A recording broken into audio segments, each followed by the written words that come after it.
This here's my rosemary. And she's good. She's dry, and I find I don't have to do anything to her. Um, the rain is enough for the rosemary.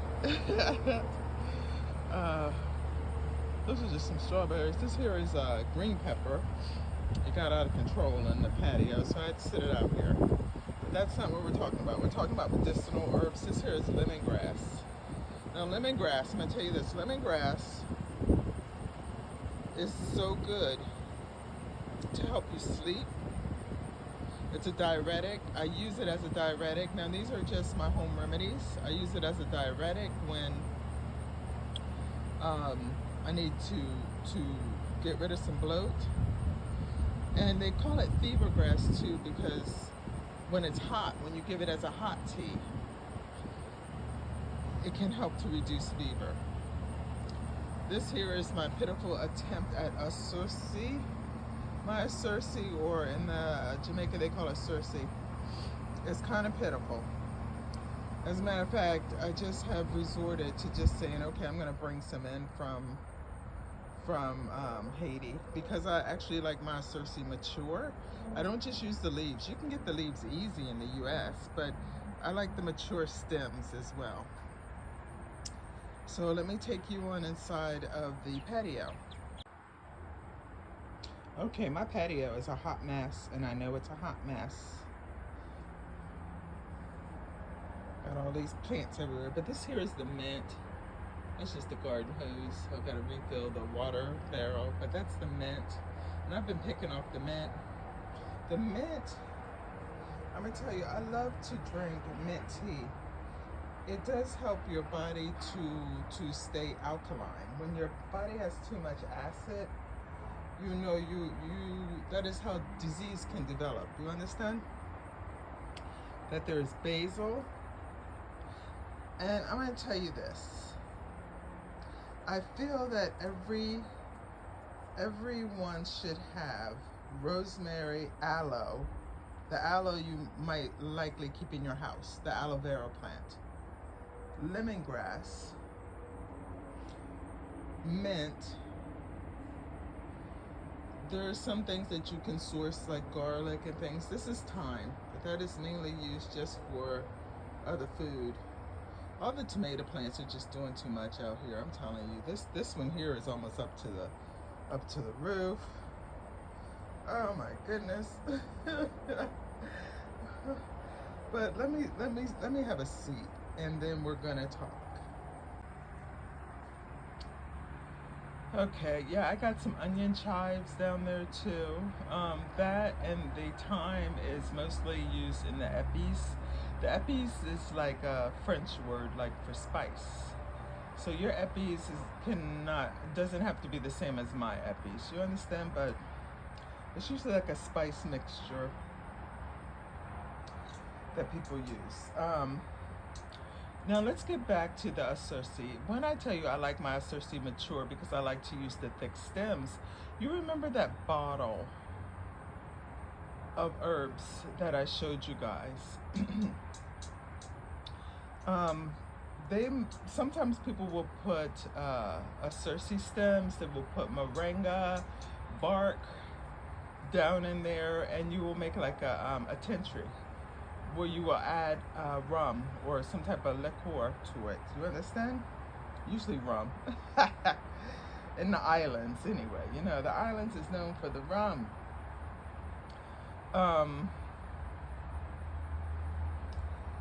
Lemongrass goes down in there. Now, I used moringa a lot when I was anemic, before I went into like menopause something. You understand? And it helped me a lot. It really did. It wasn't the solution. I still had to, you know, but it helped a lot. It really, really did. But you can break herbs up into different categories. Like, for example, bitter herbs.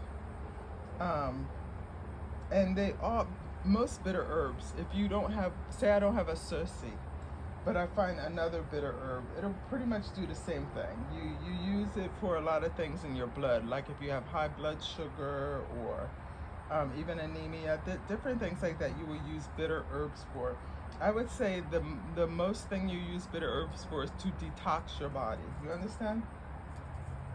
To detox your body, to get a bowel movement going, to help your blood, to restore the alkaline levels. You understand? So, you know, you have to learn to break it down. But I'm going to tell you this. Watercress is one I love in Haiti. Love watercress. Sea moss. Aloe vera. Acerci. Sea salt. Especially sea moss salt. If you ever have someone go out and bring you in some sea moss, they have hunks of salt in it. You understand? Lalu. I love to eat lalu because it's so good for you. Excuse me, ma'am. Basil. That's one I feel you guys should have in your gardens here in the States. And if you live like in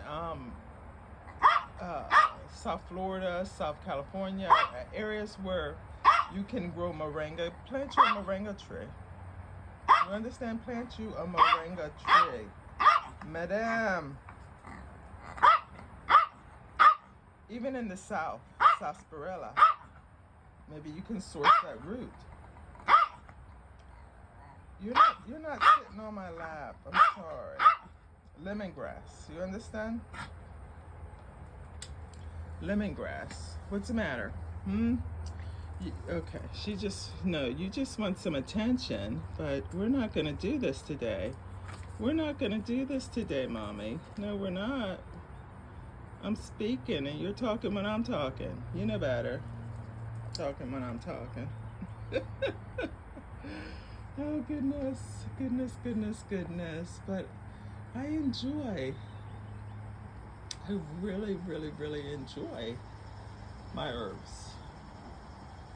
And as you can see, I have a ton of strawberries that have just multiplied. I got them all up on the seal. And have just multiplied. You know, women, we are natural multipliers. You give us one thing, we're going to multiply it. Give us goodness so we can multiply the goodness. Don't give us trouble so we can multiply your trouble. And I can't wait till next year because that mint should be even stronger. You understand? It should get even stronger. A mambo that.